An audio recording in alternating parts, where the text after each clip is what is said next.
Hey everyone, what's up? Welcome to episode 15 of Vicious Rants. I'm your host, the one and only Tim Vicious. Now, didn't start with the music today like I normally do because wanted to go retro because this episode's a little something special to me. Wanted to let you guys know this is going to be the season finale. I'm going to be taking some much needed time off. Need to cool down some mentally. You know, I've been running headstrong since I started. I don't want to wind up burning out on any of yous. Alright, now on with the rant. And with this one what I'm going to be talking about, it's going to be tying in with the Royal Rumble, and I'm going to be talking about on how pissed the fuck off I am over the Phoenix screw job, because apparently Montreal isn't the only place wrestlers can get screwed at. Anyways, what the big problem is, they ain't pushing the younger talent. Now, I'm not saying that you need to go and make the guys mid-card. I'm not saying you need to make the guys the main eventers or give them title shots or have them go and do the charity campaigns or kiss Vince's ass or anything like that. No, I ain't talking about none of that. What I am talking about, though, is getting some much-needed new blood on TV. Because over the past couple months, the only new names on TV that can come to mind are Seth Rollins, Dean Ambrose, Roman Reigns, Bo Dallas. Those are the only names. That's it. Anyone else if you guys know any other ones, by all means, feel free to tell me. I ain't afraid to admit I'm wrong. Yeah, but you got guys with amazing amounts of talent, like Michael McGillicuddy and Kurt Hawkins, who, those guys actually wound up helping get Dewey back in ring shape so that way he could go and screw over Punk. Yeah, and of course, another mention on how they're not pushing the talent is courtesy of the winner of this year's Royal Rumble, Vince's favorite glorified cocksucker, John Hulk Hogan Cena.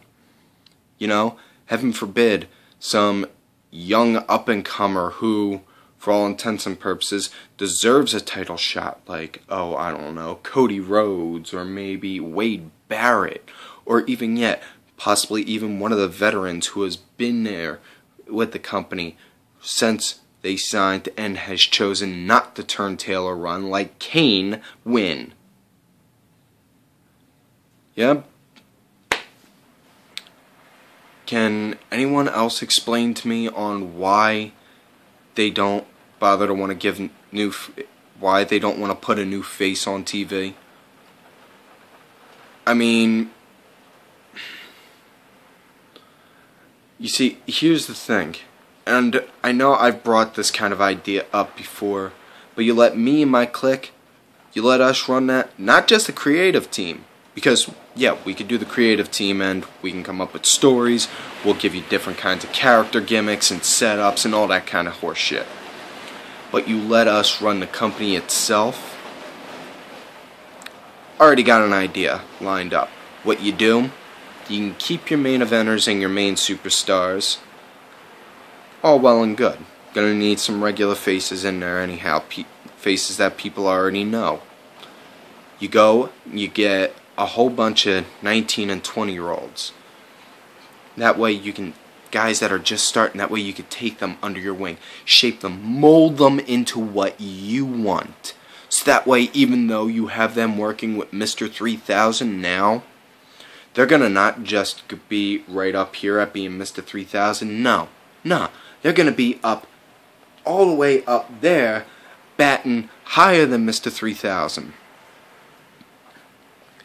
They'll wind up, you know, and that way, by the time they're in their mid-30s, or even in their early 40s, they're still putting on shows, the likes of which everyone's going to be like, holy shit, this is nuts.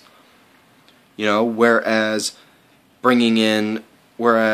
if you go and you bring in a new face, have him being 32 and then just be like, okay, well, we're only going to be able to get like 5 or 6 years out of him before we gotta cut him because he's going to be too old. You know, nah, fuck that shit. Jericho's 42 and he's running around in the ring just as good as he was when he was in ECW and the television champion. You know? Now, you need new talent, you need new blood. Yeah, for all intents and purposes, you had a really good tag team with Kurt Hawkins and Taylor X, and what did you do? You give them this stupid-ass Chippendale male stripper gimmick, and Rex just decides to say, screw it, I'm out. And now Hawkins is stuck flying solo and being a jobber to the stars, basically. Whereas guys like him that are extremely talented, they get nothing, whereas you give the Job Squad, 3MB, plenty of face time and having them do squash matches. You know, you want to put people over, easy enough. Why not just have two jobbers go up against each other, see on who the crowd likes more? It's an idea, ain't it? You know, you ain't gonna learn unless you try. You learn more from a failure than you do a success. If you don't believe me, talk to Turner. I'm sure he would be able to explain about that all too well. Aside from the fact that he wound up knocking boots with Jane Fonda, running some poor-ass Georgia South company. Big mistake he made there was he relied too much on the old heads and to be main eventers. Yeah, they couldn't compete with WWE's main events at the time. Their undercards, on the other hand, were amazing though. But anyways, not looking to do a history lesson, looking to go and do a rant. And you got guys like Kurt Hawkins, Michael McGillicuddy, Daniel Bryan, who for all intents and purposes should be a main eventer. He should be in the main events at pay-per-views, but instead, what do you got him doing? You got him going and doing this comedy gimmick. Now, if you guys know me, you know I'm not a big fan of comedy gimmicks. You know, they wind up insulting a wrestler's style. I know it's needed, but I'm just not a fan of them. I've never been. If you want to give a serious, legit wrestler a comedy storyline, okay, that's all well and good. I ain't gonna really argue on that much. But I just don't like comedies. I don't like comedy gimmicks on the character itself, you know, like Santino or Doink. But anyways, it's, you know, Primo and Epico even. They're another team. There are a bunch of guys that deserve a push. You know? Damien Sandow.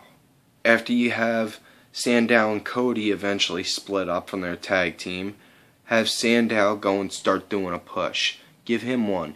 Instead of having him squash the Sheamus, like you're going to have him do on this Friday on SmackDown, spoiler, or on how you did on Monday. It's insultive. And I'm not just talking about to the WWE fans, because just plain old WWE fans itself aren't going to know any better. They're gonna see what Vince is saying and saying, I'm going to give you this match tonight. And people are going to cheer him. And then when he goes and gives the babyface, force the babyface to go and do something and say, I'm going to force you to go and do this match, they're going to boo him. Because that's what he wants them to do. Whereas you're going to see us actual wrestling fans just be like, well, we already all saw that. Come on, give us something new. What the hell? But instead, no, heaven forbid you try to go and do something nice towards everyone. It's not fair and it's not right to the younger guys. Yep. Anyways, I'm gonna wrap it up. Don't forget to like the video, subscribe to the channel, watch all the other ones. Look for me on Twitter at TimVicious. Leave questions, comments, complaints down below, or look for me on Twitter. Like I said, TimVicious, all one word, easy enough. Brought the list up last week, bringing it up again this week. Make sure you follow all these people. They're in my clique. You give them all a shout. K-Cat, James, Roxy, yep. Victoria, Danny, Shamaine, Helen, Penny, Jerry, Kurgan, Cranky Asshole, Stacy Impact. Now I just noticed that part of the paper wasn't on there when I was saying the name, so here you go. Do it again. Make sure you give all these good people a follow right here, okay? Even if you have to pause this while you're so that way you can look them up in another window. Make sure you go and do it, alright? Alright, and like I said, that's all the time I got for this one. I'll catch y'all in a little while. You love me, great. You hate me, fuck you.